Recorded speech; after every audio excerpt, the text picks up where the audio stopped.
உமக்கு மேல் ஒருவரும் இல்லையே, எல்லோருக்கும் மேலாக உயர்ந்தவர். உமக்கு மேல் ஒருவரும் இல்லையே. அல்லேலூயா, அல்லேலூயா, அல்லேலூயா, ஆமென்.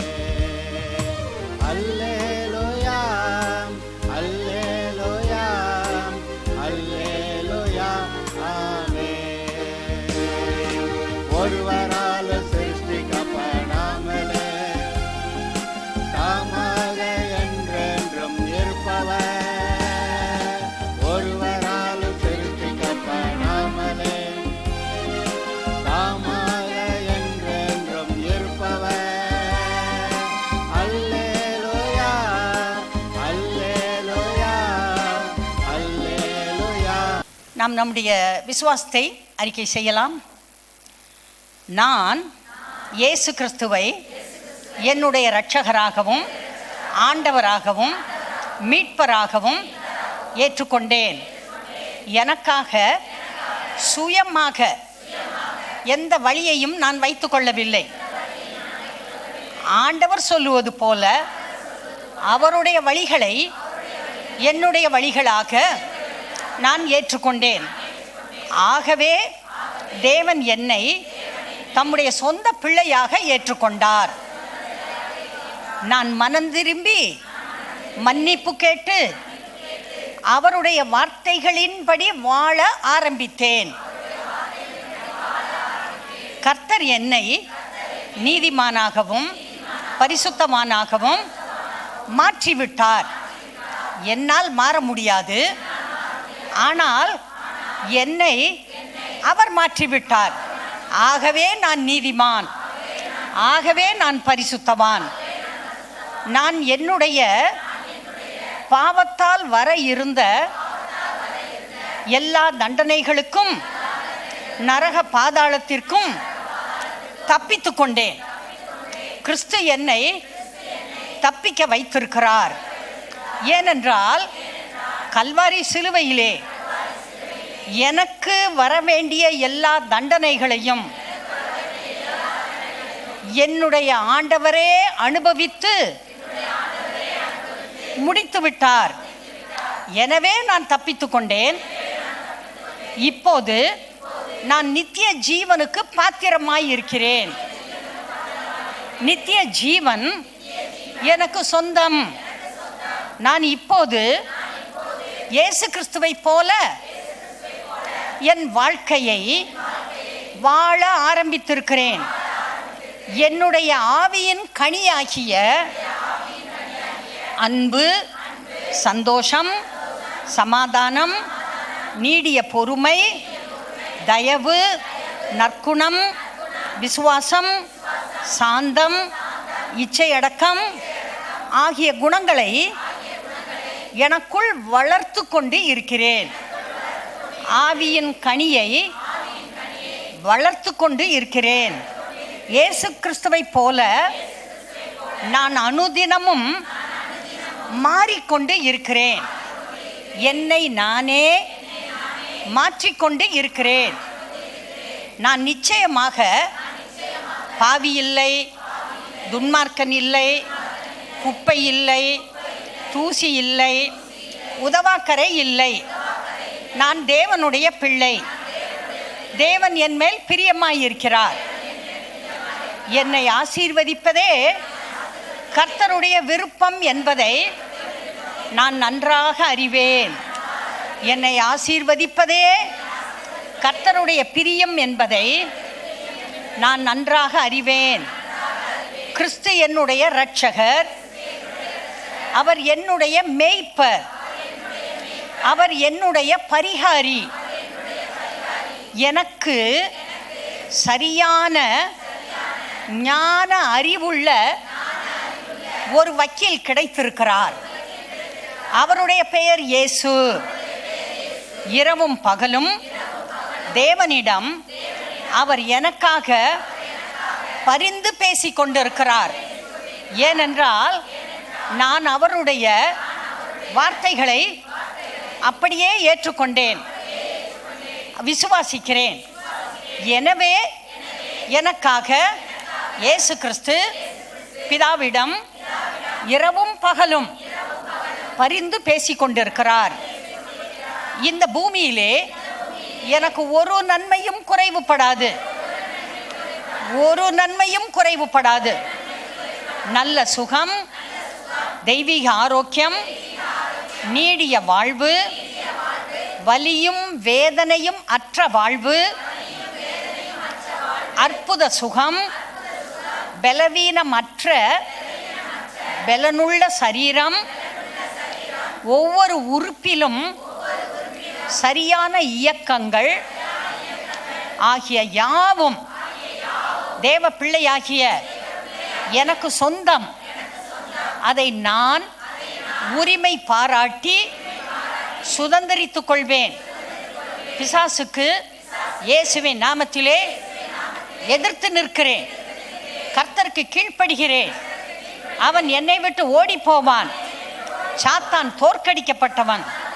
இயேசு கிறிஸ்துவின் நாமத்தில் எனக்கு விரோதமாக சாத்தான் எழும்பாதபடி அவனை துரத்துகிறேன், அவனை கட்டுகிறேன், அவனை கீழ்ப்படுத்துகிறேன். எல்லா நாமத்திற்கும் மேலான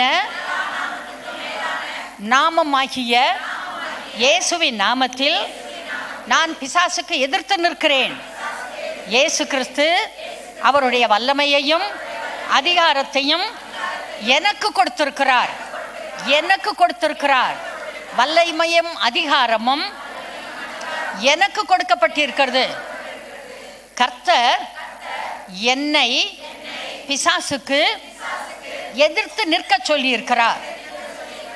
நான் எப்படி எதிர்ப்பேன் என்றால், வார்த்தையை பேசி, வசனங்களை பேசி பிசாசுக்கு எதிர்த்து நிற்பேன். அவன் ஓடி போவான்.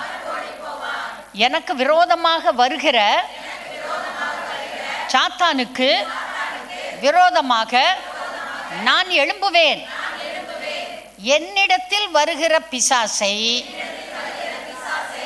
அடுத்தவர்களால் துரத்த முடியாது, என்னால் தான் துரத்த முடியும். எனவே என்னுடைய கீழ்ப்படிதல், வேத வார்த்தை, இவற்றை கொண்டு அவனை துரத்துகிறேன். கல்வாரி சிலுவையிலே இயேசு கிறிஸ்து செய்து முடித்த எல்லாவற்றையும் நான் விசுவாசிக்கிறேன். அவர் எனக்காக பாவ நிவிர்த்தி செய்திருக்கிறார். இதை விசுவாசிக்கிறேன்.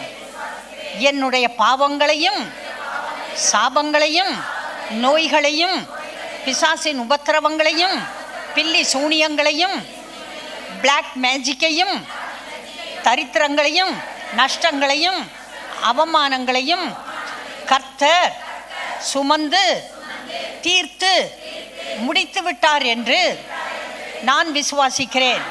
நான் பூமியில் கட்டுவது பரலோகத்தில் கட்டப்படும். நான் பூமியில் கட்டவிழ்ப்பது பரலோகத்தில் கட்டவிழ்க்கப்படும். இதை நான் விசுவாசிக்கிறேன். நான் சொல்லுகிறபடி எனக்கு எல்லாம் நடக்கும். நான் செய்வது எல்லாம் வாய்க்கும். எனக்கு விரோதமாக உருவாக்கப்படும் எந்த ஒரு ஆயுதமும் வாய்க்காது போகும். ஆஸ்தியும் ஐஸ்வர்யமும் என் வீட்டில் இருக்கும். நான் கடன் வாங்குவதில்லை.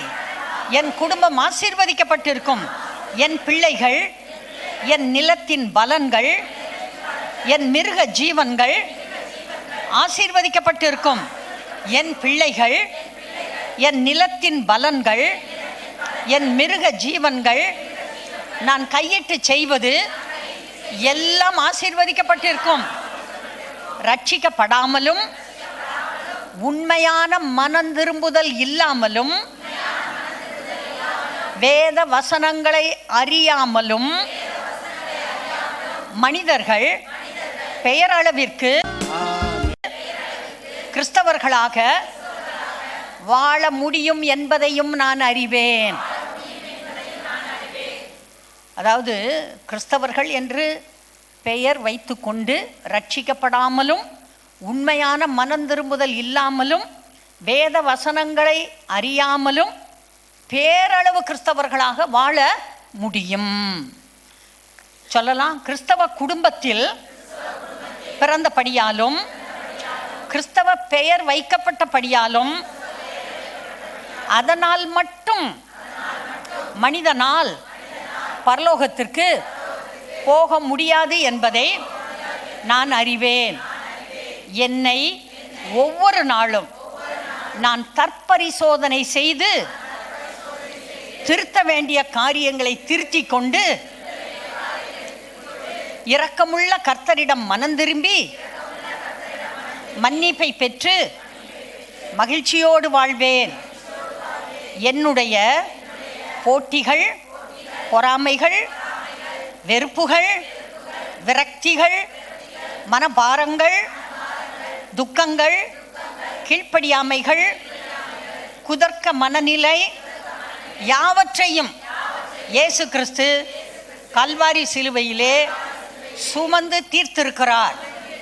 எனவே தாழ்வு மனப்பான்மை, குற்ற உணர்வு, தண்டனைக்கு தகுதியானவன் என்ற பய உணர்வு போன்ற சக்திகள் என்னை ஆட்கொள்ள நான் அனுமதிக்க மாட்டேன்.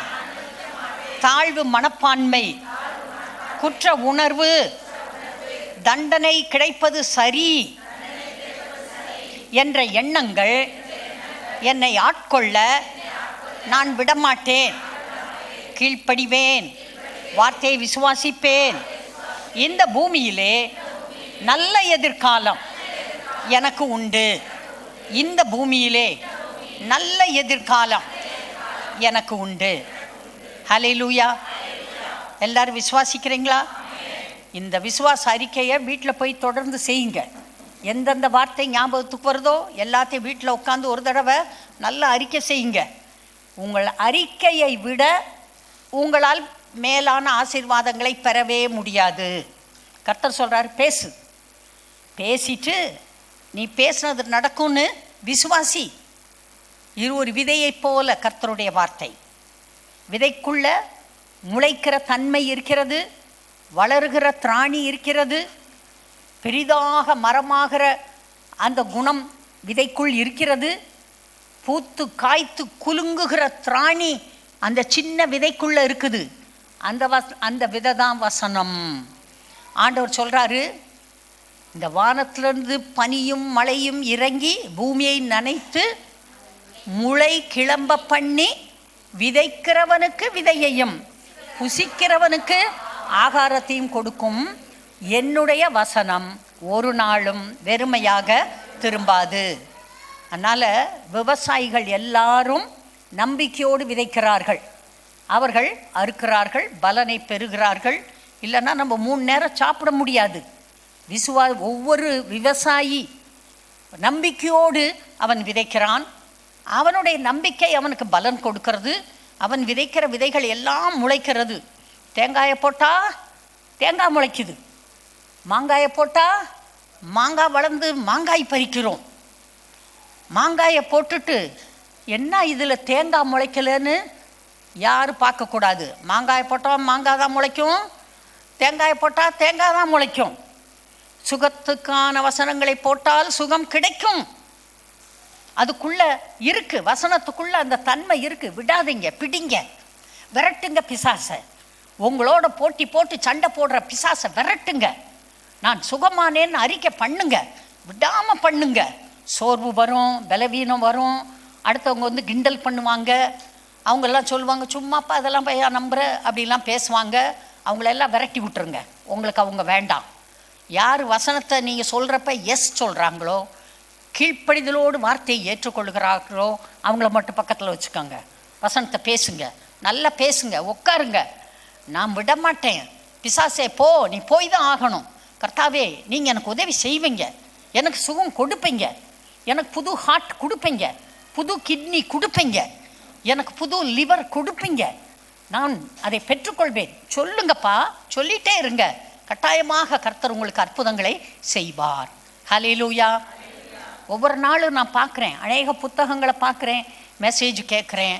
ஐயோ அவங்க சொல்கிறதெல்லாம் கேட்குறப்ப நமக்கு அப்படியே தலையே சுத்துது. அப்படி அற்புதங்களை கர்த்தர் செய்து கொண்டே இருக்கிறார். 1700, 800, 1900, இப்போ 2000 இருக்கோம். 3000 வருஷமாக செய்த அற்புதங்கள், நடந்த கிரியைகளை ஜனங்கள் எழுதி கொண்டே இருக்கிறார்கள். நாம் ஏமாறக்கூடாது. நாம் நிச்சயமாக ஏமாறக்கூடாது. வார்த்தையை விசுவாசித்து அதை பிடிச்சிட்டு நம்ம அதைப்படியே பேசி நம்ம ஜெயிக்கணும். நமக்கு நம்ம முக்கியம் இல்லை, கர்த்தருடைய வார்த்தை தான் முக்கியம். நம்ம உணர்ச்சிகள், உணர்வுகள், மற்றவங்க என்ன சொல்கிறாங்க, நோ நோ நோ, அது முக்கியம் இல்லை. வசனம் என்ன சொல்லுகிறது, வசனத்தை பிடித்து கொள்ளுங்கள், நீங்கள் ஜெயிப்பீர்கள். ஹல்லேலூயா. சரி.